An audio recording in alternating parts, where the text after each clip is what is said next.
Technology वाली industry कभी असम में लग सकती है, कभी उड़ीसा में लग सकती है, लेकिन यहां के नौजवानों का सामर्थ्य है कि आज ऐसी ऐसी इंडस्ट्री आपके यहां आ रही है।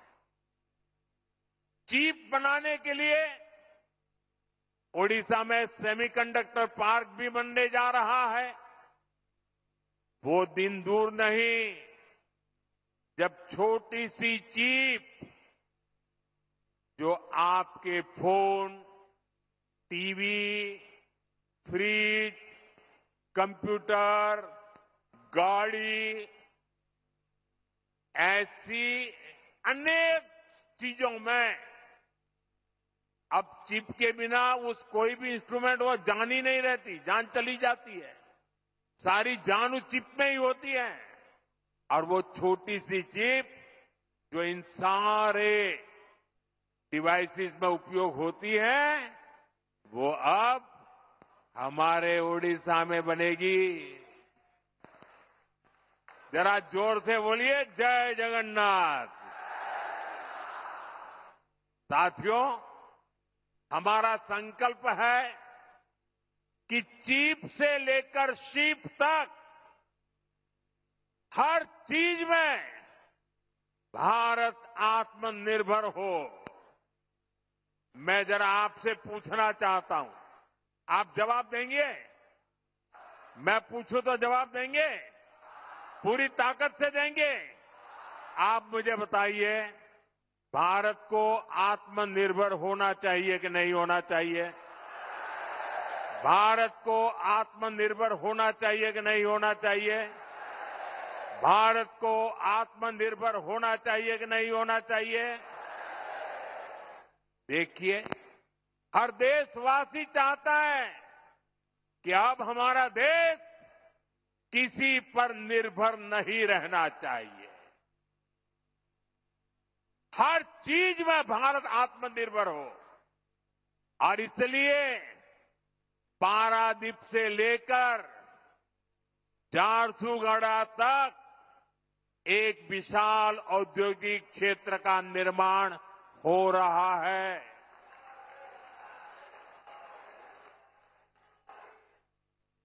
भाइयों और बहनों, जो भी देश आर्थिक रूप से सशक्त होना चाहता है, वो शिप बिल्डिंग यानी बड़े बड़े जहाज निर्माण पर बहुत बल देता है। व्यापार हो, टेक्नोलॉजी हो या फिर देश की सुरक्षा, शिप बिल्डिंग से हर जगह फायदा होता है। अपने जहाज होंगे तो संकट के समय दुनिया के साथ आयात निर्यात में रुकावट नहीं आएगी। इसलिए बीजेपी की हमारी सरकार ने एक बहुत बड़ा कदम उठाया है। हमने देश में ये बड़े बड़े जहाज बनाने के लिए, शिप बिल्डिंग के लिए 70,000 करोड़ रुपए का पैकेज मंजूर किया है। इससे भारत में 4.5 लाख करोड़ रुपए का निवेश आएगा। ये पैसा स्टील, मशीनरी, इलेक्ट्रॉनिक्स और मैन्युफैक्चरिंग से जुड़े अनेक छोटे, लघु, कुटीर ऐसे उद्योगों तक पहुंचने वाला है।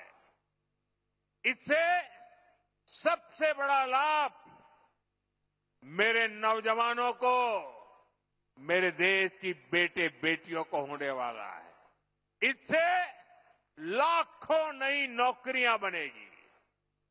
इसका बहुत अधिक लाभ हमारे उड़ीसा को होगा। यहां की इंडस्ट्री, यहां के नौजवानों को इस रोजगार का लाभ फायदा होगा। साथियों, आज देश ने आत्मनिर्भरता की तरफ बहुत बड़ा कदम उठाया है। जब टेलीकॉम की दुनिया में 2G, 3G, 4G जैसी सेवाएं शुरू हुई तो उनमें भारत बहुत पीछे रह गया था। और क्या चल रहा था वो भी आपको मालूम है। सोशल मीडिया पर कैसे कैसे चुटकुले चलते थे, 2G, 3G और फिर पता नहीं क्या क्या लिखा जाता था। लेकिन भाइयों बहनों, 2G, 3G, 4G इन सारी सर्विसेज की टेक्नोलॉजी के लिए भारत विदेशों पर ही निर्भर रहा।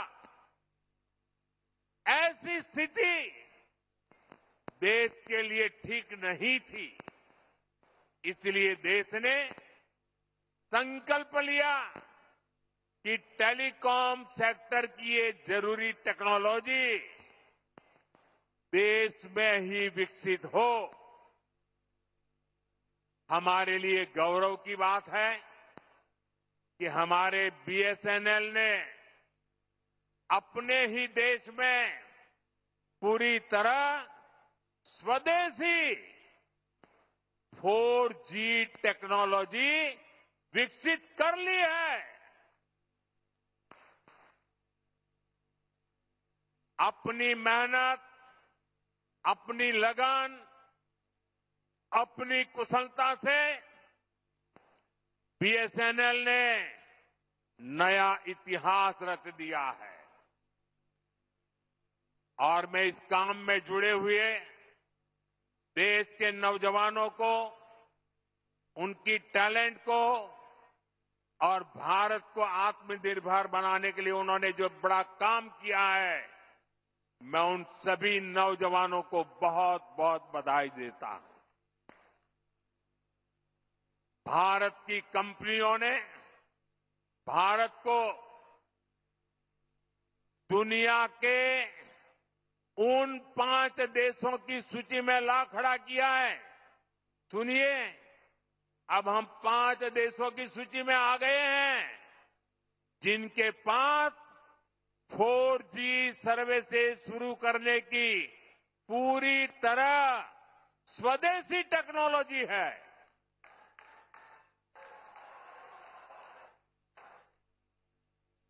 साथियों, ये संयोग है कि आज बीएसएनएल अपनी स्थापना का 25वां वर्ष मना रहा है।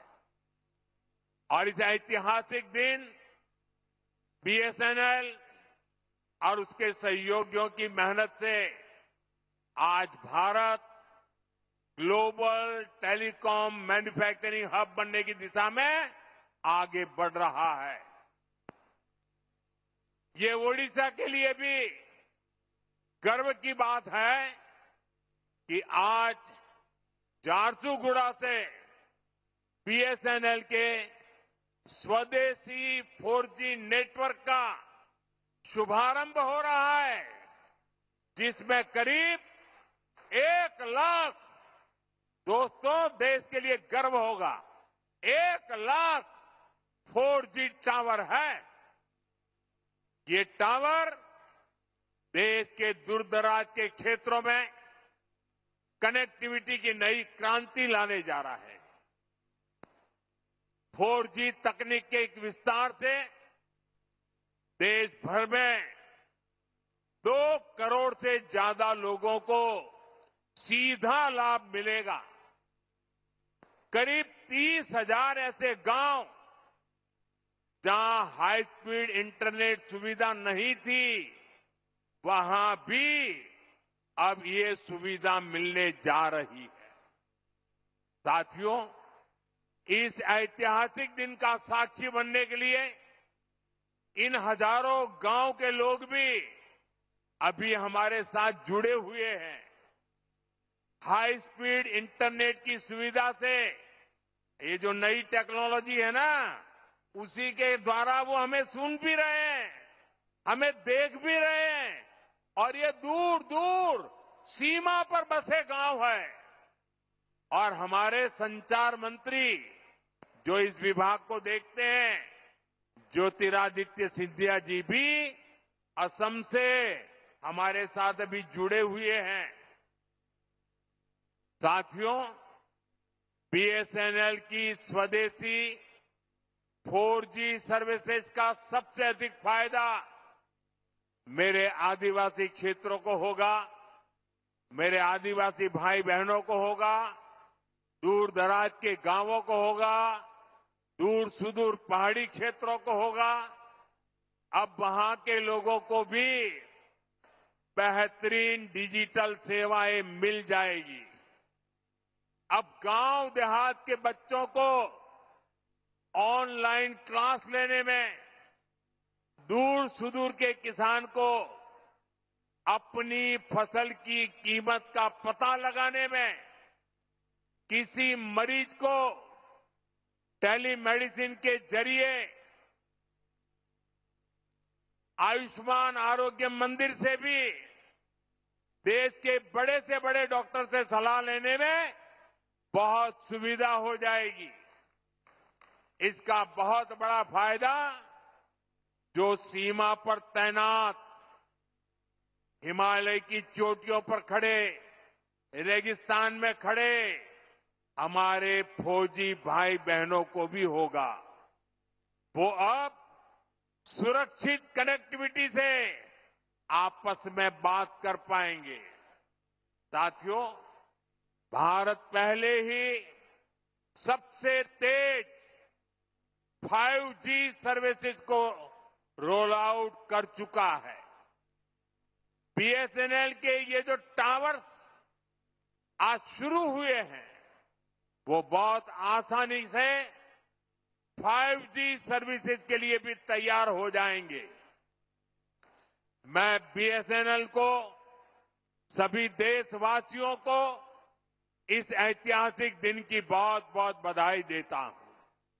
साथियों, आत्मनिर्भर भारत बना के लिए के कुशल नौजवान और रिसर्च का शानदार वातावरण भी जरूरी है।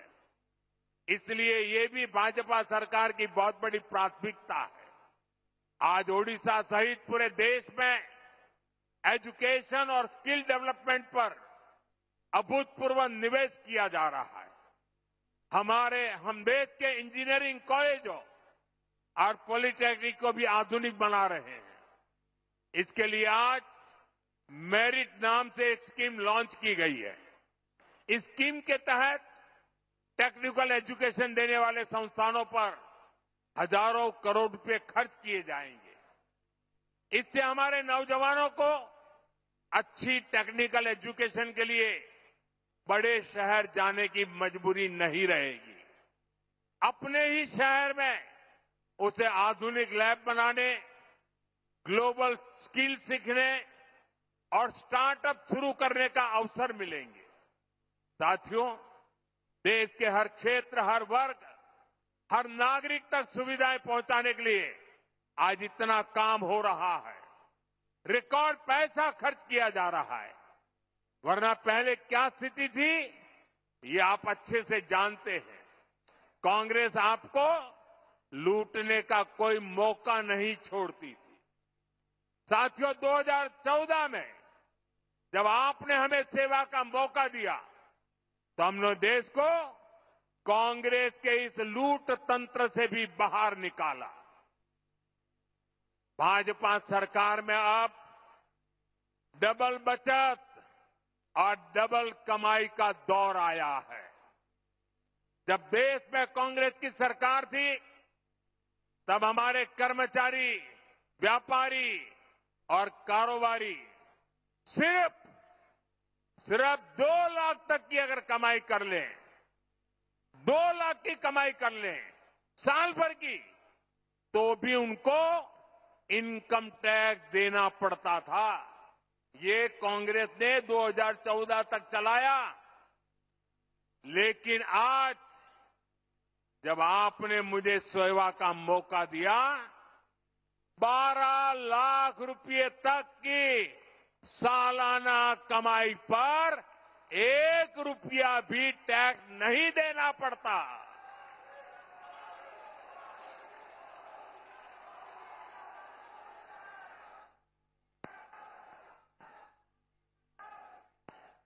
साथियों, अभी इस 22 सितंबर से देश में, उड़ीसा में जीएसटी के नए रिफॉर्म भी लागू हुए हैं। इन सुधारों ने आप सभी को जीएसटी बचत उत्सव का उपहार दिया है। अब माताओं बहनों के लिए रसोई चलाना और सस्ता हो गया है। जरूरत की अधिकतर चीजों के दाम बहुत कम हो गए हैं। मैं आपको एक उदाहरण से समझाता हूं। मान लीजिए उड़ीसा में एक परिवार राशन और घर में जो जो चीजों की आवश्यकता होती है, अगर मान लो कि साल भर में वो 1 लाख रुपया खर्च करता है, हर महीना 12-15 हजार रुपया अगर खर्च करता है तो साल भर का लाख रुपया खर्च हो जाता है।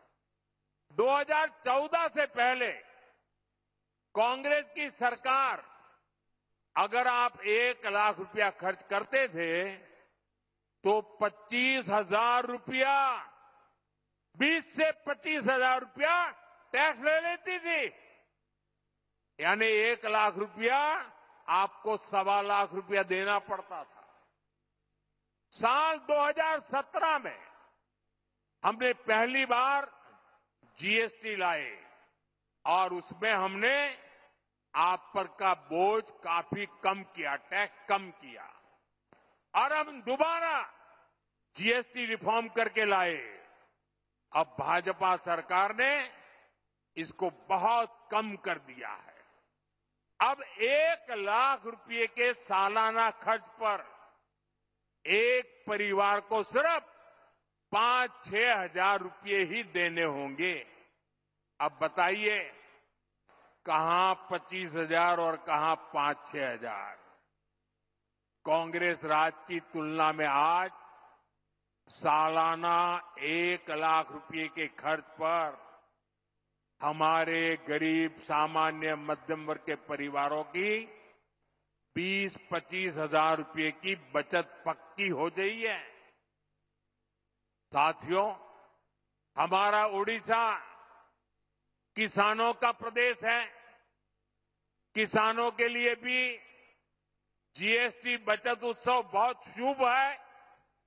कांग्रेस के जमाने में अगर किसान ट्रैक्टर खरीदता था तो एक ट्रैक्टर पर उसको 70,000 रुपये टैक्स चुकाना होता था। जीएसटी आने के बाद हमने टैक्स घटाया। अब जीएसटी का नया स्वरूप आया है तो इससे उसी ट्रैक्टर पर सीधे करीब 40,000 रुपये की बचत किसान को होगी। एक ट्रैक्टर पर 40,000 रुपया बचत। धान रोपने के लिए किसान जो मशीन इस्तेमाल करते हैं उस पर अब 15,000 रुपये की बचत होगी। इसी तरह पावर टिलर पर 10,000 तो थ्रेसर पर 25,000 रुपये तक की बचत होगी। खेती किसानी के ऐसे अनेक उपकरणों पर भाजपा सरकार ने टैक्स बहुत कम कर दिया है। साथियों, ओडिशा में बहुत बड़ी संख्या में हमारा आदिवासी समाज रहता है। ये आदिवासी समाज वन उपज पर आश्रित है, उससे रोजी रोटी चलाता है। पहले ही हमारी सरकार केंदू पत्ता संग्राहकों के लिए काम कर रही है। अब इस पर जीएसटी भी बहुत कम किया गया है। इससे संग्राहकों को केंदू पत्ता के और अधिक दाम मिलना पक्का हो गया है। साथियों, भाजपा सरकार आपको लगातार टैक्स में राहत दे रही है, आपकी बचत बढ़ा रही है, लेकिन कांग्रेस अब भी अपनी हरकतों से बाज नहीं आ रही है। कांग्रेस की सरकारें अब भी आपको लूटने में जुटी है। और मैं ऐसे ही नहीं कह रहा हूं, मेरे पास सबूत है कि सारे देश के लोगों को इतना लाभ हो रहा है। जब हमने जीएसटी की नई दरें लागू की तो सीमेंट से भी टैक्स कम कर दिया। हमारा मकसद यही था कि लोगों को अपना घर बनाने में, घर की मरम्मत कराने में सीमेंट सस्ता होने से कम पैसा खर्चना पड़े। 22 सितंबर के बाद अब आप देखिए, ये बयानबाजी करने वाले लोगों के करतूत देखिए। हिमाचल में कांग्रेस की सरकार है, भांति भांति की हमको गालियां देने की कांग्रेस को आदत पड़ गई है। लेकिन जब हमने जीएसटी का दाम कम किया तो पूरे देश में काम कम हुआ। लेकिन कांग्रेस आम जनता को ये सुख देना नहीं चाहती है। पहले जब हमने डीजल पेट्रोल में पैसा कम किया था तो जहां जहां कांग्रेस की सरकारें थी, उन्होंने ऊपर से दूसरा टैक्स लगा करके उतना ही दाम रहने दिया और खुद तिजोरी भर करके लूट का रास्ता खोल दिया। ऐसा ही हिमाचल में कांग्रेस सरकार ने, जब हमारी सरकार ने सीमेंट का पैसा कम किया तो उन्होंने अपना एक नया ही टैक्स लगा दिया। और इसलिए जो फायदा भारत सरकार हिमाचल के लोगों को देना चाहती थी, ये कांग्रेस की लूटबाज सरकार उसमें दीवार बन के खड़ी हो गई। इसलिए मैं कहता हूं, कांग्रेस की सरकार जहां भी रहेगी वहां लोगों को लूटेगी। इसलिए देश के लोगों को कांग्रेस से सावधान रहना ही है और उसके साथियों से भी बच के रहना है। साथियों, जीएसटी के बचत उत्सव ने सबसे अधिक खुशी हमारी माताओं बहनों को दी है। बहनों बेटियों की सेवा हमारी सरकार की प्राथमिकता है। इसमें भी हम माताओं बहनों के स्वास्थ्य पर बहुत जोर दे रहे हैं। साथियों, अपने परिवार के हित में एक मां त्याग करने में हमेशा सबसे पहले रहती है। मां का त्याग तो हम हमेशा देखते हैं। वो हर संकट अपने ऊपर लेती है ताकि बच्चों पर बोझ न पड़े। मां अपनी बीमारी तक छुपा लेती है ताकि उसके इलाज पर घर का खर्च ना हो। इसलिए ही जब हमने आयुष्मान भारत योजना शुरू की तो इसका बहुत बड़ा लाभ हमारी माताओं बहनों को, देश की महिलाओं को हुआ। उन्हें 5 लाख रुपए तक के मुफ्त इलाज की सुविधा मिली। साथियों, मां स्वस्थ होगी तो परिवार सशक्त होगा। इसलिए 17 सितंबर से विश्वकर्मा जयंती से हर मां के उत्तम स्वास्थ्य के लिए स्वस्थ नारी सशक्त परिवार अभियान देश भर में चल रहा है। इसके तहत अभी तक देश भर में यह आंकड़ा बहुत बड़ा है। अभी तक देश भर में 8 लाख से अधिक हेल्थ कैंप लगाए जा चुके हैं। इनमें अब तक 3 करोड़ से ज्यादा महिलाएं अपनी जांच करवा चुकी है। Diabetes, breast cancer, TB, sickle cell, anaemia, ऐसी अनेकों बीमारियों की जांच इनमें की जा रही है। मैं ओडिशा की सभी माताओं, बहनों, बेटियों से भी कहूंगा कि आप अपनी जांच जरूर करवाएगा।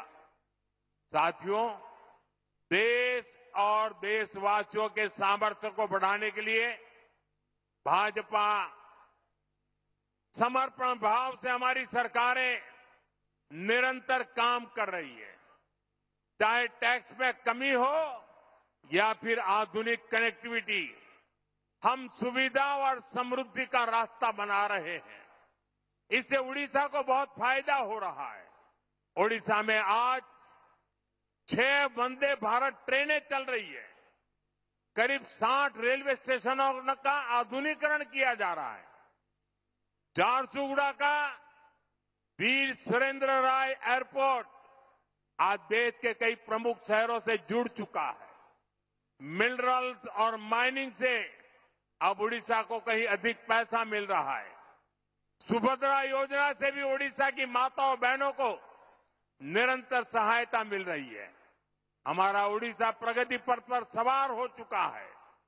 मैं आपको भरोसा दिलाता हूं कि विकास का ये सिलसिला और तेज होगा। एक बार फिर आप सभी को बहुत बहुत शुभकामनाएं। मेरे साथ पूरी ताकत से बोलिए, भारत माता की, भारत माता की, भारत माता की। जय जगन्नाथ, जय जगन्नाथ।